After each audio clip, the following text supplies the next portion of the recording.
Bonjour! Welcome to all of you comic book geeks, readers and collectors. And you know what we all do for this one? You all cross over into the back issue zone. You can hear the music in your head now, can't you? Let me know in the comments what I was referring to then. Nothing to do with comics, but I don't know where that come from. So anyway, wow, a haul this week. Went a bit mad. Yeah,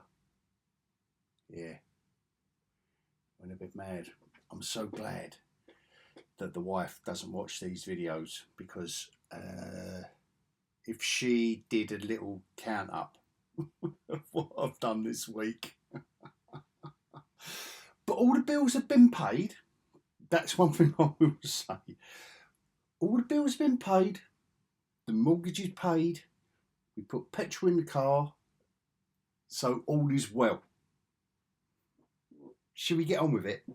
Thanks to my old mate Paul, Comics and Fantasy, Hornchurch, Essex, and the dynamic duo that is Jamie and Lizzie over at New Dawn Comics in Rayleigh, Essex. Between them, it is quite an eclectic mix, but if you follow me on Threads, you know the crescendo of this back issue haul is going to be Silver Surfer. And that was thanks to a deal on eBay that I couldn't refuse. Let's start off. Shall we start off with a bit of 1964 Marvel? Shall we journey into mystery with Stan Lee and Jack Kirby? And again, these issues from Jamie. So I finished off his Avengers run. He's done me the Defenders run. He's done me an Avengers run. Like, not complete, but as many as he had. And he put them by for me. And I noticed that his Thor and Fantastic Four, no relation, were not being depleted. So I said, hold tight, I'll have some of them. Anyway, 2 boxes later, he's reserved them for me. So here we go. In 1964, Lee and Kirby on Thor in 1964, before I collect Fantastic Four. Ooh.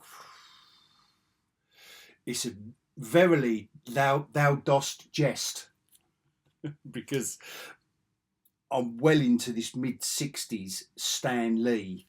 I mean, I'm going to work now, and I'm talking like that now. I'm talking as if Stan Lee scripted my verbal communication with other people. Verily, thou dost assault my senses. Oh, anyway, more Lee Kirby, madness, Thor, and this is the good stuff. You know, come on, when you just had, what was his name? Where he hypnotised Thor. And it was, you know, Loki was always involved in these early issues. Like, you couldn't get rid of the bloke. And I know, you know, some of these are all beaten and bashed up. But do you know what? I'd rather have low grade than no grade. So, you know, the guys are helping me out. No, I literally would love. I just want the comics. I don't know how mad that makes me sound. But rather than buy this, and this is one of Jamie's classic labelling, first appearance of the Growing Man. No, told you before, we don't go there in the back issue videos, all right? He grows taller, okay? Just taller, okay? Anyway, still off my train of thought now. I'm thinking the Growing Man and what. I'd rather have this issue for this, and he does me a deal on this. I don't know if let me know in the comments.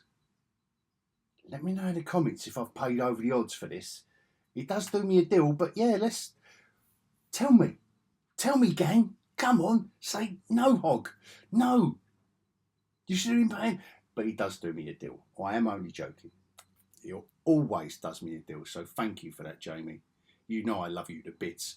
But my point being, would I rather have this for 20 quid or a 9.6? Oh my God, I've got a 9.6 Thor issue 140. It only cost me £2,500. No, I wouldn't. I'd rather get that for 20 quid.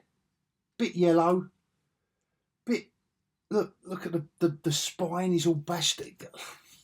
Someone's put it in their pocket. Someone's read it. Someone's loved it. Yeah, pre-loved. I love pre-loved comics. Bit of Justice League. Actually, I think these two are in the wrong pile. My old mate Paul gave me these for nothing. He just threw these in. Look, because of the aforementioned bashing. No, stop it. Before the aforementioned, but look at the state of these, like Justice League. What they were doing, right? What they were doing in the mid-60s. I mean, look at Superman. This is apparently, that is the gangster Superman. Because I looked at the cover and I thought, I was looking at them all, and I love all these covers, and you know I love this stuff, so I'm only poking fun at it all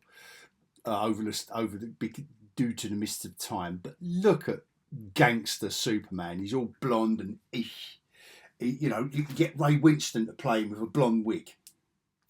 Gangster Superman. But no wonder that around the same time as DC were doing this, like Crisis on Earth A with Gangster Superman, and what was the name of the Living Lightning Bolt. Look at that. Look at that. And Marvel were doing this. Marvel had John Buscema on the Fantastic Four. And they'd done it again in another issue. And Roy Thomas was taking over. I mean, my old man's back, all right. But nevertheless, you've got Roy Thomas writing the Fantastic Four. You've got Thor in the mid-60s, Marvel. Excuse my French, but they were pissing all over DC. I've got to say it. Pissing all over them. Like, they were so lame. And don't get me wrong, I'm finding it highly hilarious to collect Silver Age DC at the moment. You know I am if you're following my back issue hauls. And in this one, look at this. Jamie. First appearance of Omega. Another 20 quid down the drain. Less discount. And then we fast forward. Who remembers this? Oh, come on, who remembers this? Weren't it? What was it? He was at Dragon's Claws. That was it. Dragon's Claws, where Marvel UK were becoming very polished and professional and trying to mimic. Oh, you know it's the 90s, didn't you? You know it's the 90s when a Dusky Maiden's doing that against his leg. And Marvel UK were really trying to just duplicate Marvel US. And I don't think it worked. I think my old mate Des Skin, back in the day, he had the right idea with original content. It was black and white. It was a different format. And it had its own identity. But that's a video for another day. Anyway, these weren't too bad. These were just a hark back to the past that, you know, Jamie got in a collection, including this as well. No, I haven't bagged them up yet because I'm going to put all 4 issues of this in one bag. I ain't going to bold them. No, I'm not. No, I am not. And he gave me these. He gave me these because he bought a collection with about 18 sets of it.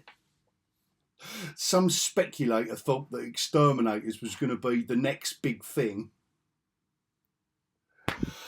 Oh dear, we all went mental in the 90s, didn't we?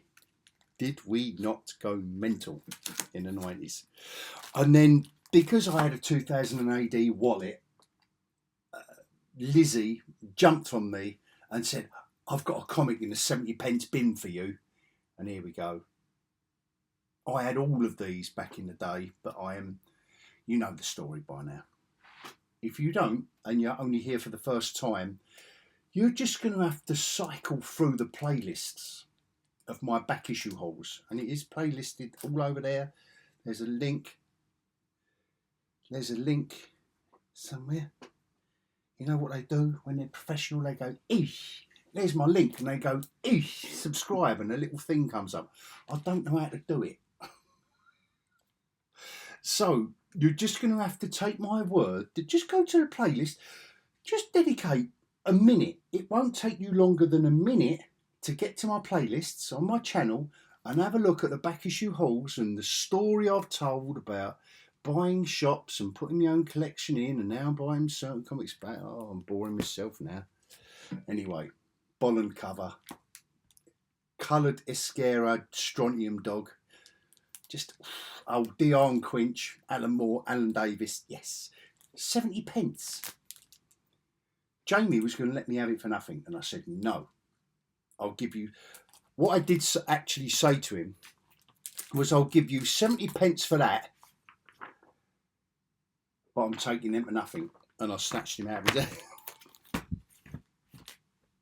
There was no way I was paying for that, but he wanted to get rid of them. And random Iron Mans, come on, these John Romita Jr., Bob Layton. It was a decent era. Decent era. Oddbods. And then I'll shoot over to Paul. Hello, Paul. And he's getting in the groove now. He's getting some Oddbods in for me now. And I know it's only reprints, but again, we're mid-60s.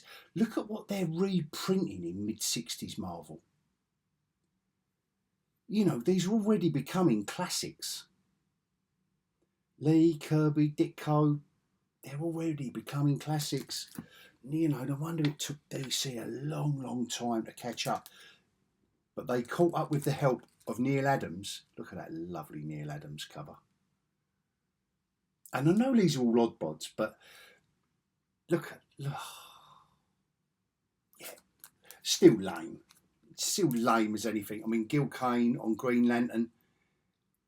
Layouts inside are great, but no, it's lame as anything. 60s DC, come on.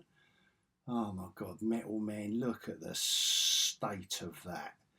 So that's on the spinner rack against Thor, Fantastic Four, Amazing Spider-Man, maybe Submariner. Oh God, and on and on and on.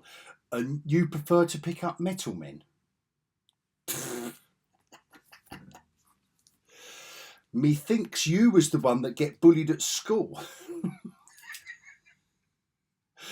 Oh, Strange Adventures, just weird and wonderful stuff.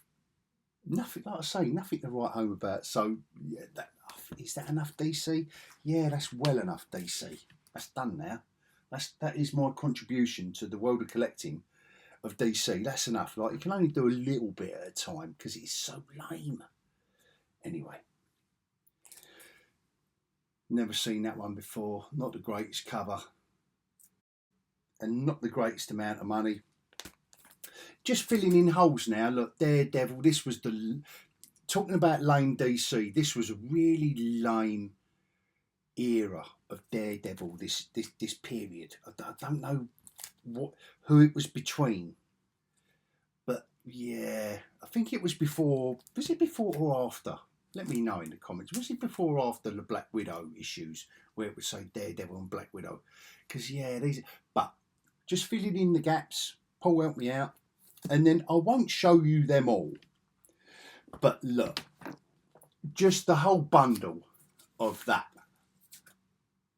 of Marvel Universe.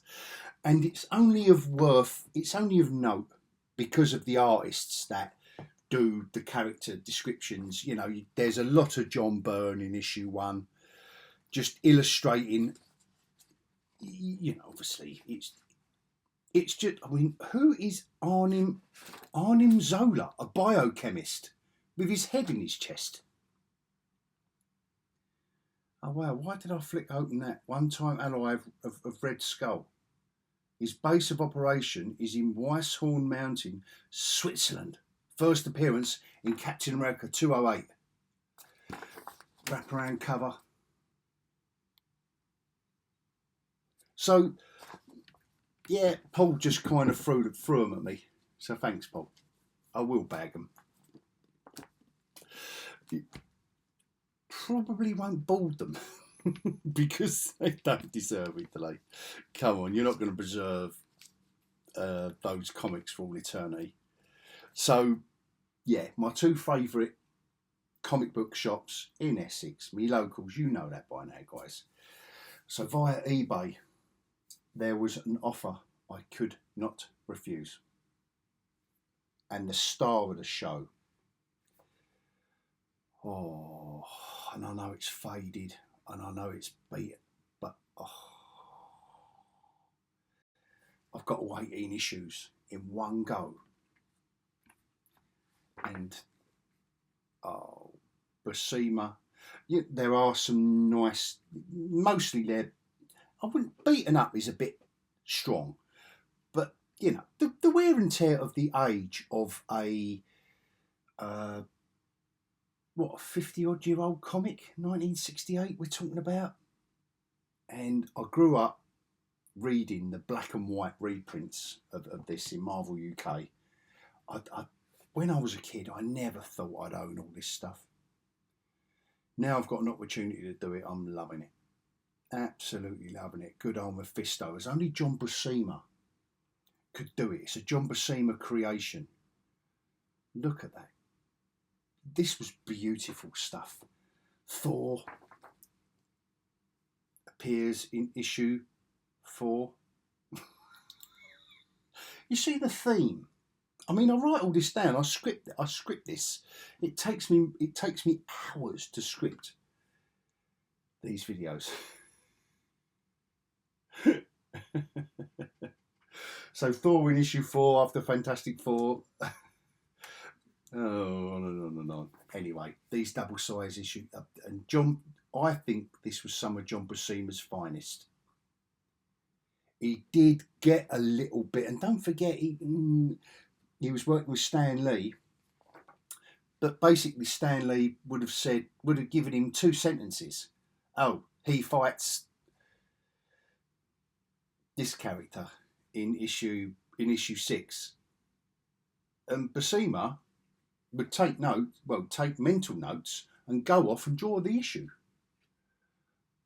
The halcyon days. How absolutely halcyon days. Anyway, but I've been over the moon. I've been absolutely over the moon to pick these up, and I've perused them. I've read them. Obviously, I've read every story. I've read them all before. A shame that they went down to 15 cents from 25. These big square bound. I don't know what was going on with Marvel back in the day. But no, this was some of Buscema's finest. That was another Buscema creation, the old Space Pirate. Was it Space Pirate? Yeah, with the laser eye. Here is the Silver Surfer's this cunning disguise. And he was so, in this series, it was, you could tell that Stan Lee wanted to write books, and he loved the classics because the surfer was so angst-ridden. In every issue there'd be a page of him on his surfboard going, like laying on his surfboard like that, going, my God, verily, my heart dost cry for Shalabau, and oh, bitter victory shall Norinrad have. And you could just tell Stan Lee just wanted to write books, and he was so influenced by Shakespeare. And this was the peak. I think this was peak, like talking about Thor in issue 4. and Loki and all the other characters from Asgard and all that. It was Shakespearean dialogue on overdrive. Absolute overdrive. And it is a joy to look back on it. You know, you can't do this nowadays. To be fair, you could have a character from another planet trapped on Earth kind of looking at us from above going, what the hell are you doing? And that's what Stan Lee was doing in the 60s. So I love it.